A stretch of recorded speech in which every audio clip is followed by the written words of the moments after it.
Tales of the Anywhere Ship, Volume 1. The Shrew and the Shoe with Nothing to Do, by Kristopher Michael. On a warm summer day, the professor and his parrot companion await the loading of supplies before setting sail aboard the Anywhere Ship. They also await their newest recruit, you.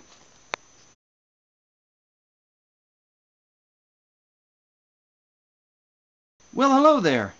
You must be our new recruit? Splendid that you could join us. Welcome aboard the Anywhere Ship. I am Professor James Ian Patterson, but you may call me Professor Yip if you like. I am both inventor and captain of this ship, and this colorful fellow at my side is Pip, my second in command. Say hello, Pip. G'day, mate. Pip loves to speak in riddle, rhyme, and quiz, and often he will make a game of it using things we've learned along the way. Do indulge him if it pleases you to play along. You never know what you might learn. Squawk! A game of wits is not for twits. Be sure to bring your thinking bits. Well said, my feathered friend. Well said indeed. Now then, you must be wondering why we call our vessel the Anywhere Ship, eh? Oh, I thought so. Many do. It's actually one of my most favorite stories to tell, and I love to tell stories. Perhaps you would like to hear it? You would? Splendid. Like many stories, it began when I was but a wee lad. It was the greatest wish of my parents that I become very well educated, you see. They believed that knowing many things about the world, different cultures, and how things worked would secure me a prosperous future. So great was their wish, in fact, that they allowed me to do little else but study, with many different tutors in many different libraries, spanning many different subjects. Now, as you can perhaps imagine, spending all my time reading and learning left me little time for adventure, or friends, or anything else really.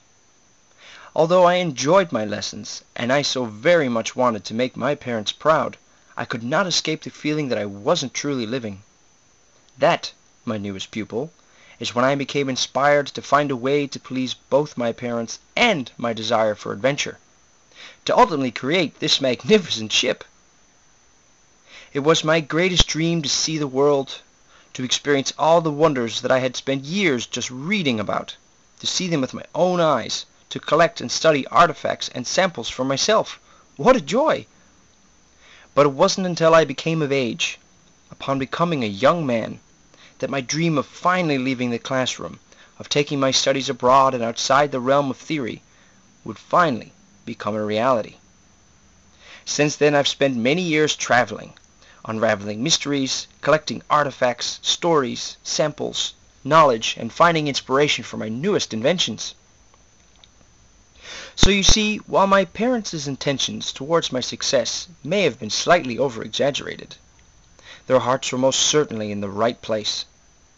For it was thanks to their influence that I was provided with the knowledge and the skills needed to end up creating this ship. It is with this ship that I can provide a premise for not only reading about life's wonders, but experiencing them as well. A wonderful idea, is it not? Tell me, am I correct in assuming that this is why you've chosen to join us? You would like to have some adventures of your own? Yes? Well, you've come to the right place, my newest recruit, for it is my mission, my new dream, to share my adventures and my knowledge with anyone who can appreciate it. Together we shall have great adventures, learn many wondrous things, and collect magnificent educational treasures. I will most certainly need your help along the way. How does that sound to you? Exciting, you say? It most certainly is. Glad to have you with us. This ship will make our adventures all the easier. It was with Pip's help that I designed and built it, to ensure that we would be able to go anywhere, whenever we wanted, without restriction, and, as you will come to experience, we will do that in a very unique way. Pip, much like myself, but under very different circumstances, has spent a great deal of time in restriction, longing for freedom. Sadly, he was kept in a cage as an amusing pet for bird smugglers in Australia. But, As fortune would have it, I happened upon him during one of my travels, and managed his liberation.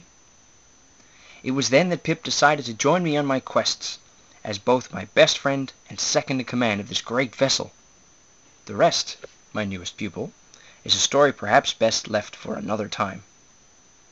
Squawk! Another place!